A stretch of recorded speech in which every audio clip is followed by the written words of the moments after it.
હીરા આપવાવાળું computer.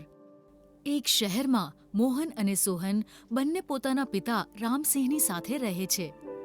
બંને ભાઈઓના લગ્ન થઈ ગયા છે. મોહન મોટો છે. રામસિંહ પોતાની નાનકડી પરચુરણની દુકાનમાં બેઠા છે અને ત્યાં પોતાના બંને છોકરાઓને બોલાવે છે. પપ્પાજી, તમે અમને બોલાવ્યા?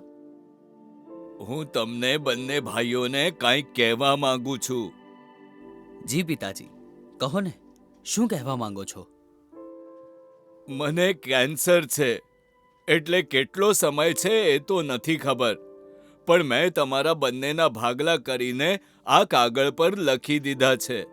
હું જીવતે જીવત તો નથી ઈચ્છતો કે ભાગલા પડે, એટલે મારા ગયા પછી જ તમે આ કાગળને વાંચજો.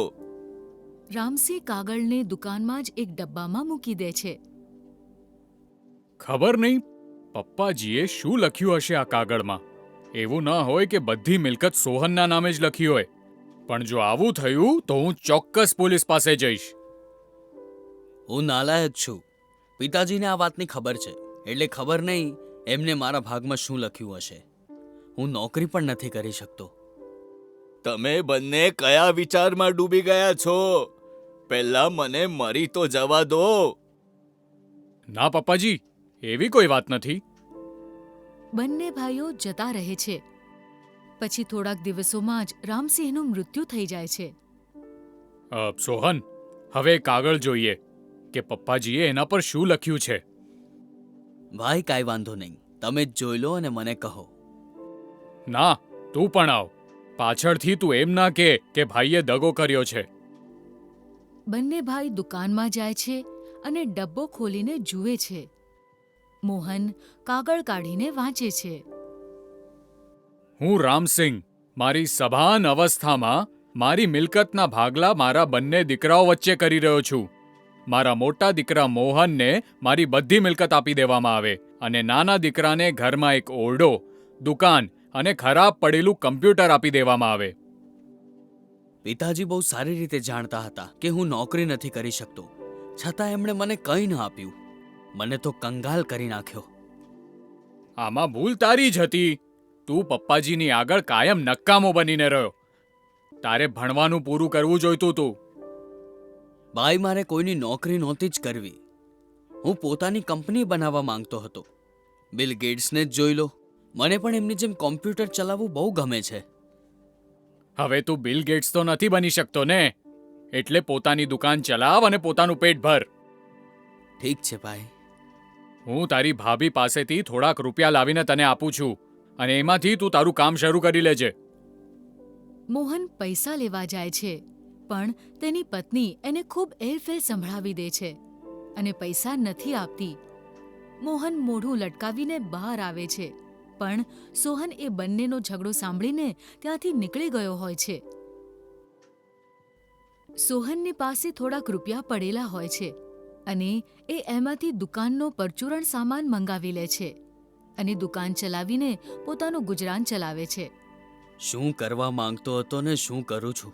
એક કંપની ખોલવા માંગતો હતો, પણ એક નાનકડા બાળકો જેવી દુકાન ચલાવી રહ્યો છું. શું કહીશ મિત્રોને, જેમની સામે મોટી મોટી વાતો કરતો હતો? જો આ બધું એમને ખબર પડી ગઈ ને તો શું થશે? સોહનનો એક મિત્ર રમણ, જે બીજા શહેરમાં નોકરી કરે છે, એ સોહનને મળવા આવે છે. એને જોઈને સોહન મોઢું છુપાવી લે છે. સોહન, કેવો મિત્ર છે તું? તે તારા મિત્રને નહીં ઓળખ્યો? હું રમણ છું. હા રમણ, કેમ છે ભાઈ તું? ઘણા દિવસો પછી આવ્યો છે. મેં તને બહુ જ મિસ કર્યો. તારે તો એક મોટી કંપની ખોલવી હતી ને, તો તું આ નાનકડી દુકાનમાં શું કરી રહ્યો છે?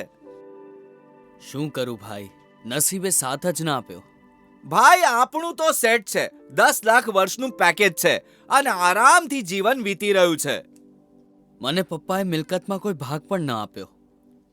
જો તે બહુ મોટા સપના ન જોયા હોત અને બરાબર ભણવાનું પૂરું કર્યું હોત, તો આજે તું પણ સારું જીવન જીવી રહ્યો હોત.